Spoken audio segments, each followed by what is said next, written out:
Hello, welcome to movies and aspects. இன்றைக்கி என்ன நம்ம பார்க்க போகிறோம்னா, கப்புள் ஃப்ரெண்ட்லின்ற ஒரு தெலுங்கு ஃபிலிம் தான். இது வந்து தியேட்டரில் வந்து வேலண்டைன்ஸ் டே வீக்கெண்டுக்கு ரிலீஸ் ஆச்சு, February 14th அப்போ. ஆனால் வந்து தியேட்டரில் வந்து பெரிய ரெஸ்பான்ஸ் இல்லை. இங்கே தமிழ்நாட்டில் ஓரளவு சுமாரான ரெஸ்பான்ஸ், பட் ஆந்திராவில் ஓரளவு டீசெண்டாக தான் போச்சு. பட் எக்ஸ்பெக்ட் பண்ணவோ பெரிய ரெஸ்பான்ஸ் இல்லை. அதுக்கு வந்து ஒரு முக்கியமான ரீசன், சென்சார் போர்டால் வந்து சீரழிக்கப்பட்ட படங்களில் இதுவும் ஒன்றுன்னு சொல்லலாம். ஏன்னா வந்து இந்த படத்துக்கு டைட்டிலுக்கு ஒசரமே வந்து ஏ சர்டிஃபிகேட் கொடுத்து வச்சுருக்காங்க. அண்ட் இந்த படத்தில் வந்து ஏ சர்டிஃபிகேட் தரல பெருசாக ஒன்று ரெண்டு கிசிங் சீன்ஸ் தான் இருக்க தவிர, அது யூஸ்வலாக நிறைய கமர்ஷியல் படங்கள் யூஏ வாங்கின நிறைய கமர்ஷியல் படங்களில் வந்த மாதிரியான சீன்ஸ் தான் அது.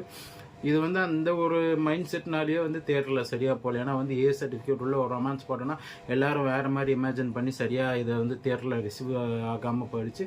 பட் வந்து இப்போ ஓடிடியில் அமேசான் ப்ரைமில் ரிலீஸ் ஆகிருக்கு, தமிழ் டப்பிங்கும் இருக்குது.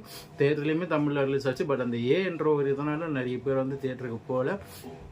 பட் வந்து ஏ சர்டிஃபிகேட் தரல படத்தில் பெருசாக எதுவும் இல்லை. யூஸ்வலாக யூஏ படங்களில் வர ரொமான்ஸ் மாதிரி தான் இருக்கும். அண்ட் படத்தோட கதையை பற்றி சொல்லணும்னா வந்து ஒரு பட்டிங் இன்டீரியர் டிசைனராக வரணும்னு ஆசைப்பட்டு ஒருத்தர் வந்து மெட்ராஸ்க்கு வர்றாரு. அவர் வந்து ரொம்ப வருஷமாக கஷ்டப்பட்டும் பெருசாக இந்த ப்ராஜெக்ட்டும் இல்லாமல் இருக்கிறப்ப, அதே மாதிரி ஐடி கம்பெனியில் ஒர்க் பண்ணுன்ற ஒரு ஆசையோட இன்னொரு பக்கம் ஹீரோயின் வந்து அதே மாதிரி மெட்ராஸில் இருக்காங்க. ரெண்டு பேருமே வந்து ரொம்ப வருஷமாக கஷ்டப்பட்டு பெருசாக எதுவும் கிளிக் ஆகாததுனால ஒரு விரக்தியில் இருக்கிறப்ப இவங்க ரெண்டு பேரும் எதர்ச்சியாக வந்து ஒரு பைக் ரைடில் மீட் பண்ணி அதுக்கப்புறம் ஃப்ரெண்ட்ஸ் ஆகி அதுக்கப்புறம் வந்து லவ்வர்ஸ் ஆகி இவங்களோட லைஃப்பில் வந்து அந்த ஹீரோயின்ன்றப்பறம் ஹீரோவோட லைஃப் நல்லா மாறுது. அதுக்கப்புறம் வந்து அவங்களுக்குள்ளே நடக்கக்கூடிய அந்த சின்ன சின்ன ஈகோ கிளாஷ் அந்த மாதிரிலாம் ஆகி ஒரு பிரேக்கப் மாதிரி ஆகுது. அண்ட் லாஸ்ட்டில் வந்து படம் வந்து கடைசி ஒரு 15 minutes அப்போதாவது ஆக்சுவலாக படம் எதை நோக்கி போகுதுன்னு சொல்லுவாங்க. அது வரைக்கும் ஒரு நார்மல் ரொமான்டிக் ஃபிலிம் மாதிரி தான் நமக்கு தெரிஞ்சிச்சு. பட் வந்து கிளைமேக்ஸில் ஒரு மெசேஜ் இருக்குது. அது வந்து எப்படி சொல்கிறது, அது படம் போகிற போக்கு வேறு மாதிரி இருந்துச்சு. திடீர்னு அந்த ஒரு இதுவோட மெசேஜ் நல்லா இருந்தாலும், பட் இது ஒரு ரொமான்டிக் படமாகவே எடுத்திருந்தால் ஒன்றுமே வந்து நல்லா இருந்திருக்கும்.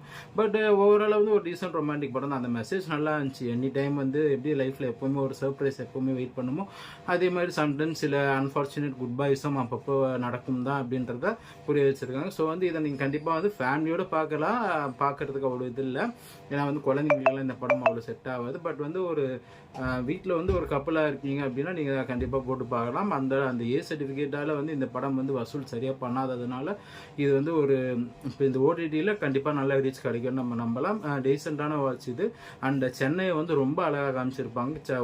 ஒரு தெருவாக சுற்றி சூப்பராக காமிச்சிருப்பாங்க சென்னையை.